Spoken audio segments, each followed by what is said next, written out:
Are skinny jeans squeezing the life out of your legs? That's what one study published by the Journal of Neurology and Psychiatry suggests. CBS News medical contributor Dr. Holly Phillips joins us to talk about this potentially dangerous denim. Hey, Holly. Hi, so tell us about this. So this was a case study that was published. It didn't involve a huge number of patients, but one woman in particular. She was 35 years old, and she said she was wearing very, very tight jeans. And then she spent the day, it's sort of a perfect storm. She spent the day kneeling, helping a friend move houses. And by the end of the day, she couldn't feel her legs. She had such severe swelling that she was on the floor for several hours before she was found. They had to cut the jeans off her in the ER. Man.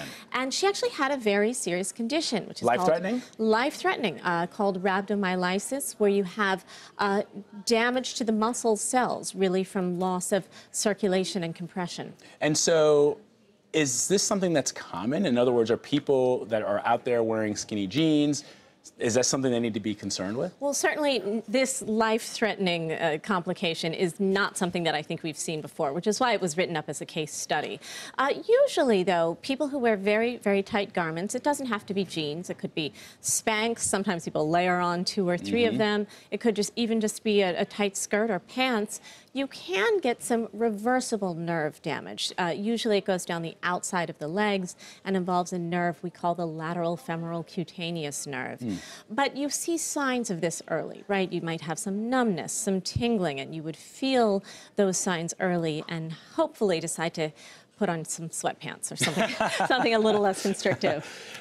Well, so how do people know that the jeans might be too tight for them? Because everybody knows that sometimes people try to squeeze in and you lie on the bed and you put them up, and then once you're in them, you walk around stiffly for a little bit, and I never do that. No, I'm dating myself. Back in the 80s, the Jordache jeans, you actually had to lie down on the bed to get them on and then do a series of jumps. It was like a whole gymnastic situation.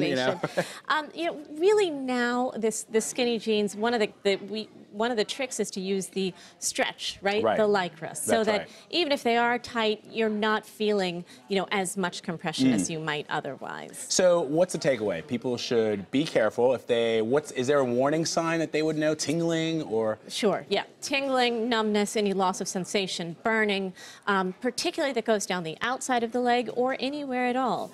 Really, if your clothes are uncomfortable, just know you could cause some reversible damage or even, as in this case, some serious complications. So is she going to be okay? She was lucky. She got to the hospital in time. They gave her IV fluids. She came out of it just fine. But that's really a close call. What she had could have ended up with some long-standing issues. Deadly denim. I know we put that in. I mean, that sounds like a great name for a pair of jeans. It is. Well, although my mother always says it's not how you feel, it's how you look. So maybe she would vote for the tight denim. Who knows? Dr. Holly Phillips, thank you so much. At a certain age, it's how you feel, though. I'm sorry.